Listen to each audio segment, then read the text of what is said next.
Hello everyone, welcome to my channel अप्रीडिशन classes. So guys, इस video lecture में हम डिस्कस करेंगे औरंगज़ेब का, कि औरंगज़ेब ने क्या किया था, और हम पढ़ेंगे Mughal traditions of succession. So guys, उस वीडियो को हमने उतने में ही एंड कर दिया था, क्योंकि गाइज कुछ हो गया था, टेक्निकल प्रॉब्लम आ गई थी, जिसकी वजह से वो वीडियो और नहीं हो रही थी आगे, मतलब रिकॉर्ड नहीं हो रही थी, तो उसकी वजह से मुझे उसको उधर ही रोकना पड़ा था और मैं उसका एंड नहीं कर पाई थी। So guys, I am really sorry. So guys, वो आ जाएगा उसका पार्ट 1 और ये आ जाएगा पार्ट 2। सो गाइज, हमने जो उस वीडियो में नहीं पढ़ पा रहे थे वो हम इस वीडियो में पढ़ेंगे। गाइज, मैं उसमें रिकॉर्ड करने की बहुत कोशिश कर रही थी, पर लेकिन कोई टेक्निकल प्रॉब्लम आई थी जिसकी वजह से वो रिकॉर्ड ही नहीं कर रहा था। वो बार बार कुछ मैसेज भेज रहा था, एरर एरर। तो फिर गाइज मैंने उसको उधर ही पॉज कर दिया था, और क्योंकि वो रिकॉर्ड ही नहीं कर रहा था तो मैं उस वीडियो को एंड भी नहीं कर पाई थी। So I am really sorry. So guys, इस वीडियो लेक्चर को स्टार्ट करते हैं। तो इसमें हम पढ़ेंगे औरंगज़ेब, जिसका ईयर था 1658 to 1707 तक। मतलब इसने इतने टाइम तक रूल किया है इसने रूल किया है। पर भाई ये कुछ ज़्यादा नहीं रूल कर रहे हर जगह। सबसे ज़्यादा था हमारे अकबर भाई साहब का, वो तो कुछ भाई लेजेंड में आ जाते हैं। मतलब उन्होंने तो कुछ ज़्यादा ही किया हुआ है अपने, उनका तो कुछ अलग ही चल रहा था। चलो उनको छोड़ते हैं हम। अब हम आते हैं औरंगज़ेब सज्जी पर। तो औरंगज़ेब का पढ़ते हैं। In the north east Ahoms were defeated in 1663 but rebelled again in the 1680s। जो नॉर्थ ईस्ट में एक डायनेस्टी थी अहम्स, एक डायनेस्टी थी, उसको डायनेस्टी को ही कहते थे अहम्स। तो वो नॉर्थ ईस्ट इंडिया में थी, तो वो उसको डिफीट किया था औरंगज़ेब ने 1663 में। पर उन्होंने फिर से 1680 में फिर से उन्होंने युद्ध कर दिया। मतलब भाई देखा कितने डीठ लोग थे। मतलब एक बार हारने के बाद भी फिर मानते नहीं भाई, बोलेंगे ढीठियत की हद होती है। भाई इन्होंने वो हद पार भी कर दी, उन्होंने हद भी पार कर दी है वो। तो मतलब नॉर्थ ईस्ट इंडिया में जो अहम्स थे ना, एक बार तो डिफीट हो गए, पर कौन सी ईयर में? 1663 में। तो इसको गाइस याद रखना, पेपर में पूछेंगे तो आपको आना चाहिए। फिर उन्होंने भाई फिर से डीठों की तरह आ गए 1680 में। फिर से भाई बोलते हैं भाई अब हम तो आके ही रहेंगे, भाई आप जाओ भाड़ में, हम आएंगे फिर से। तो भाई वो कब आए थे दोबारा? 1680s में। इसको भी याद रखना है, इंपॉर्टेंट डेट्स आ जाती हैं। Campaigns in the north west against the Yusufzai and the Sikhs were temporarily. तो उन्होंने नॉर्थ वेस्ट के जो थे हमारे औरंगज़ेब सज्जी, उन्होंने नॉर्थ वेस्ट के अगेंस्ट भी किए थे, कैंपेन शुरू किए थे, मिलिट्री कैंपेन शुरू किए थे। उन्होंने नॉर्थ वेस्ट में किसके अगेंस्ट किए थे? यूसुफजाही के और सिक्स के लिए, पर टेम्परेली किए थे, परमानेंटली नहीं कि हमेशा ही हम करेंगे, कुछ टाइम के लिए किए थे। तो भाई जो नॉर्थ वेस्ट वाले थे यार, भाई इनके नाम ही अलग अलग होते हैं। यूसुफजाही, भाई ये नाम ही याद नहीं आते हमें, बट हम इनका नाम याद रखेंगे। भाई इंपॉर्टेंट सज्जी थे, इनका नाम याद रखेंगे। यूसुफजाही, इनका नाम हम याद रखना पड़ेगा। तो इनको अगेंस्ट किए थे औरंगज़ेब ने। वो कब किए? वो नॉर्थ वेस्ट इंडिया में रहते थे, ये नॉर्थ वेस्ट में रहते थे। कौन? यूसुफजाही और सिक्स, जिनके अगेंस्ट उन्होंने कैंपेन्स किए थे, पर वो भी टेम्परेरली, परमानेंटली नहीं कि हम हर बार ही करेंगे, टेम्परेरली कुछ टाइम के लिए थे वो। ठीक है। Mughal intervention in succession and internal politics of the Rathore Rajput of Mewar led to the rebellion. जो मुगल के जो सक्सेशन थे, मतलब जो मुगल के बाद, मतलब जो औरंगज़ेब के बाद जो उनके बेटे आने थे, जो मतलब उनका आगे वारिस था, जो उनके बीच में कुछ लड़ाई हो रही थी। और जो पॉलिटिक्स थे राठौड़ राजपूट्स, जो कि मेवाड़ के थे, हमने पहले भी पढ़ा था राठौड़ राजपूट्स के बारे में, अकबर में पढ़ा था, या फिर हमने कौन सज्जी थे इनके बाद? हाँ, इनसे पहले जहांगीर में। हमने इन दोनों में पढ़ा है कहीं पर राठौड़ राजपूत। तो आपको याद होगा वो भी मरवाड़ के थे। राठौड़ राजपूत थे मरवाड़ के, एंड सिसोदिया राजपूत थे मेवाड़ के।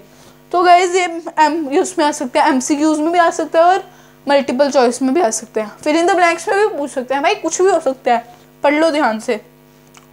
तो भाई इनके जो सक्सेशन, मतलब जो इनके सक्सेसर्स थे, मीन्स इनके वारिस थे आगे इनकी पूरी सल्तनत के, उनके और राठौड़ राजपूत तो मेवाड़ के थे। उन दोनों की जो बीच में लड़ाई होगी ना, उन दोनों के बीच में से, उन दोनों की वजह से, उन दोनों की लड़ाई की वजह से जो औरंगज़ेब सज्जी थे उनको राठौर राजपूत से फिर से लड़ना पड़ा। मतलब एक बार अकबर या जहांगीर ने लड़ा था तो उसके बाद उनको फिर से लड़ना पड़ा। Prince Akbar rebelled against the Aurangzeb. तो कोई प्रिंस अकबर थे किसी और डायनेस्टी के, इनकी डायनेस्टी के नहीं थे, किसी और डायनेस्टी के थे। वो भी उनको औरंगज़ेब से लड़ना पड़ा था और उनको सपोर्ट किया था मराठास ने और डेक्कन सल्तनत ने उनको सपोर्ट किया था इस चीज़ में, उनके खिलाफ रिबेल करने के लिए, मतलब उनके खिलाफ लड़ाई लड़ने के लिए। तो he finally fled to Safavid Iran. और फिर जो प्रिंस अकबर थे जब वो लड़ नहीं पाए उनसे तो फिर वो सफाविद ईरान एक बंदा था जिसके बारे में हमने पहले भी पढ़ा, 2 बार पढ़ा हमने। एक बार हमने शाहजहां में पढ़ा, एक बार अकबर में पढ़ा और एक बार उसमें जहांगीर में पढ़ा। मतलब ये बंदा आ जाता है हमारा सबसे इम्पोर्टेंट बंदा, हर जगह पे घुस जाता है, हर जगह पे अपनी टांग लगाने आ जाता है। तो ये सफाविद ईरान के पास चला गया। अब भाई ये इंपॉर्टेंट बंदा है, इसको याद रखो, हर जगह पे पहुंच रहा है तो याद रख लो थोड़ा सा। After Akbar's rebellion Aurangzeb sent armies against Marathas and Deccan sultanate. मतलब जब ये लड़ाई हो गई ना प्रिंस अकबर के साथ तो फिर जो हमारे औरंगजेब सरजी थे, हाँ थोड़ा सा नाम को इज्जत दे देते हैं हम, इज्जत देनी होती है तो वो इज्जत देते हुए औरंगजेब सरजी ने भेज दी आर्मी मराठास और डेक्कन सल्तनत के खिलाफ, मतलब उनसे युद्ध करने के लिए। मतलब था ना एक युद्ध तो पूरा हुआ नहीं, आ जाते हैं दूसरी लड़ाई मोल लेने के लिए। तो ये वही थे कि मतलब मराठास और डेक्कन सल्तनत के खिलाफ भी आर्मीज भेज दी क्योंकि उन्होंने प्रिंस अकबर की हेल्प की थी उनके खिलाफ लड़ने के लिए। सो गाइस यही था। तो इस बार जब हमने शाहजहां का पढ़ा ना तो हमने पढ़ा कि उनके जो बेटे थे जितने भी सारे, उन सबके बीच में लड़ाई हुई थी।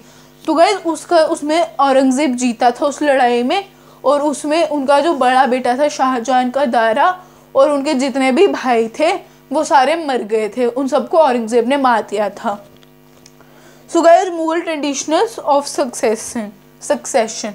तो गाइस अब क्यों औरंगजेब क्यों जीता, दारा को क्यों नहीं मिला, मतलब ताज दारा को क्यों नहीं मिला, तो वो पढ़ते हैं हम। Mughal didn't believe in the rule of primogeniture where the elder son inheritance his father's estate. So guys इधर ना एक इम्पॉर्टेंट वर्ड आता है प्राइमोजेनिटर। तो इसकी ना आपको एक डेफिनेशन आ सकती है कि व्हाट इज प्राइमोजेनिटर या डिफाइंड प्राइमोजेनिटर। तो प्राइमोजेनिटर होता है इनहेरिटेंस ऑफ द, उसका प्राइमोजेनिटर का ये सिंपल लिख सकते हो, where the elder son inherited his father's estate. ठीक है, देखो ना प्राइमोजेनिटर में हमें सीधा बताया हुआ है तो आप इधर से लेके इधर तक इसकी डेफिनेशन लिख सकते हो। ठीक है, तो मतलब आप लिख सकते हो where the elder son inherited his father's estate. मतलब ये वही आ गया, हेरिडेटरी नहीं का मीनिंग नहीं पढ़ते थे हम कि पढ़ते हैं अभी तक कि जो उसका जो एक राजा होता है उसका बेटा ही करता है, मतलब उसका बेटा ही आगे उसकी सल्तनत को संभालता है, उसके थ्रोन को संभालता है। थ्रोन मतलब ताज, उसका सिंहासन, तो उसको संभालता है। पर जो मुगल थे ना वो उस पर बिलीव नहीं करते थे, वो बिलीव करते थे कि भाई जिसमें काबिलियत है वही करेगा, ज़रूरी नहीं है कि बड़ा बेटा ही करे, हो सकता है कि बड़े बेटे में उतनी काबिलियत नहीं हो जितने छोटे बेटे में हो। तो वो कहते थे जिस बेटे में सबसे ज़्यादा काबिलियत होती थी उस चीज़ को करने की, ताज संभालने की, जो संभाल सकता था, जो मतलब इतना अच्छा था कि वो संभाल ले ताज को, जितना इनएप्रोप्रिएट नहीं, जितना एप्रोप्रिएट था कि संभाल सके ताज को, वो ही संभालता था उनके सिंहासन को, वही उनका वारिस था। वारिस मतलब वारिस सारे थे पर लेकिन जिसमें सबसे ज़्यादा काबिलियत होती थी वही उनका ताज संभालता था। तो मुगल का ये जो था ना उनकी मान्यता थी जो मतलब सब जो मतलब जिनके अंदर काबिलियत होती है वही संभालेगा, वो इनके घरों में लड़ाइयों का कारण बनता था। मतलब कहते ना अपने घर में लड़ाई मोलना, इनका वही काम होता था, अपने घरों में लड़ाई मोलते थे अपने मान्यता के हिसाब से। क्योंकि अब देखो ना अब सबके बीच में लड़ाइयाँ हो, मतलब अब काबिलियत तय करनी है। अब चलो होता कि अगर राजा हो, मतलब उनका बाप हो, मतलब उनके पिताजी हो, पिताश्री हो, तो भाई वो तो बोल देगा कि हाँ इसमें काबिलियत है, ये बनेगी, ये मेरा वारिस बनेगा। पर लेकिन अगर ज़िंदा नहीं हो या फिर वो ज़िंदा नहीं हो तो उनके बेटों के बीच में हो जाती है लड़ाइयाँ, कि अब उनके बेटों के बीच में लड़ाई होगी कि कौन ताज करेगा, क्योंकि जो पिताश्री थे उन्होंने तो नहीं बताया कि कौन मेरा ताज संभालेगा, तो उनके बीच में खुद में ही लड़ाई लग जाएगी कि कौन संभालेगा। कुछ समझदार होते थे, कुछ बोलते थे आप संभाल लो, लेकिन कुछ होते थे कि भाई नहीं, क्यों, जब हम कर सकते हैं लड़ाई तो हम लड़ाई का ही रास्ता लेंगे। तो भाई वो अलग ही लोग आ जाते थे।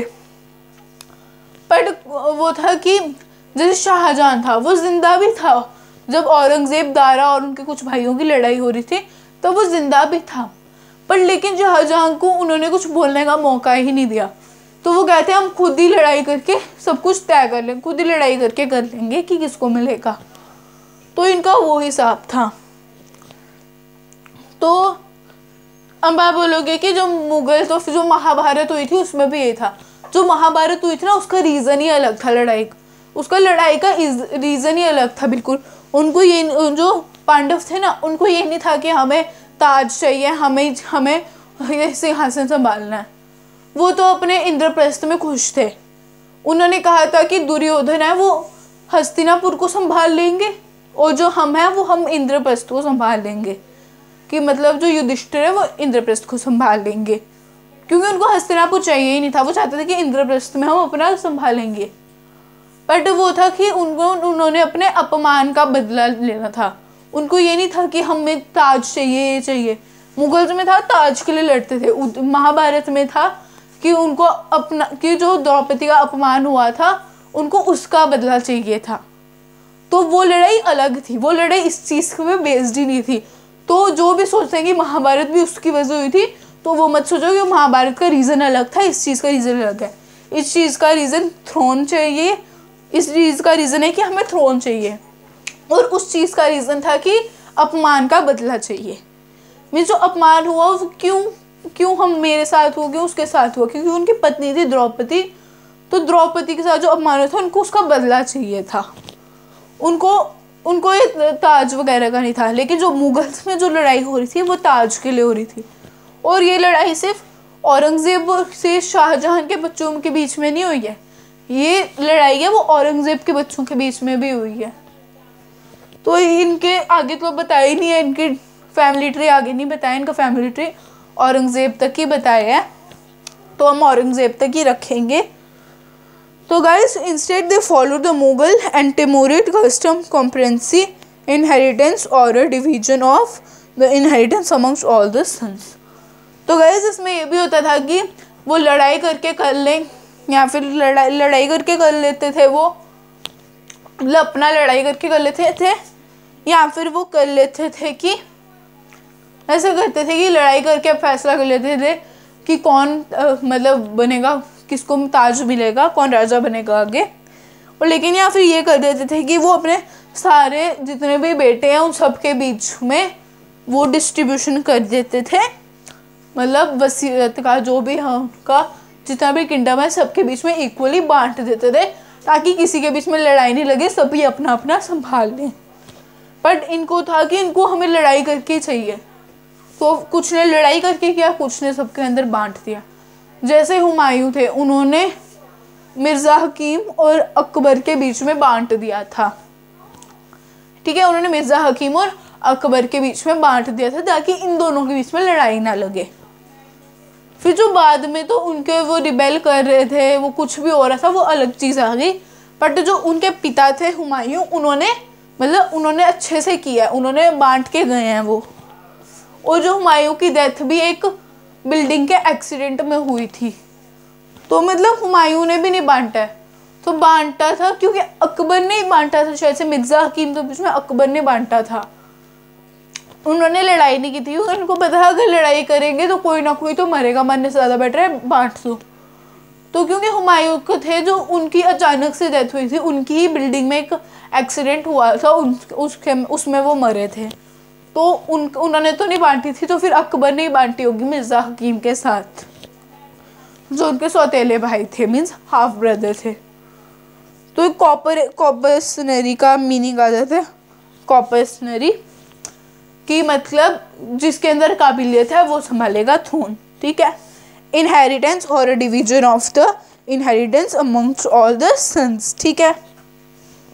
सो गाइस ये इतना ही है, मतलब इस वीडियो लेक्चर में हम इतना सा ही डिस्कस करेंगे। औरंगज़ेब के बारे में पढ़ा इस वीडियो लेक्चर में हमने, और पढ़ा कि मुगल ट्रेडिशन क्या था सक्सेशन का, मीन्स आगे उनका क्या क्या संभालेगा, कैसे संभालेगा, उनके क्या ट्रेडिशन चलते थे, क्या था, वो पूरा हमें पता चल गया, ठीक है। तो गाइस नेक्स्ट वीडियो लेक्चर में हम नेक्स्ट टॉपिक्स डिस्कस करेंगे, न्यू टॉपिक्स डिस्कस करेंगे। सो गाइस जिस इंसान को मेरी मतलब जिस व्यक्ति को मेरी वीडियोस पसंद आती हैं, हेल्पफुल लगती है, तो प्लीज़ यार लाइक किया करो, चैनल को सब्सक्राइब करो, बेल आइकन दबा दो, तभी आपको टाइम पे नोटिफिकेशंस मिलेंगी। And I will meet you in my next video. Till then take care, stay home, stay safe, bye guys. और गाइस मैं 2 मिनट के लिए रुक रही हूँ, जिसको मतलब जिसको नोट करना है वो कर सकता है।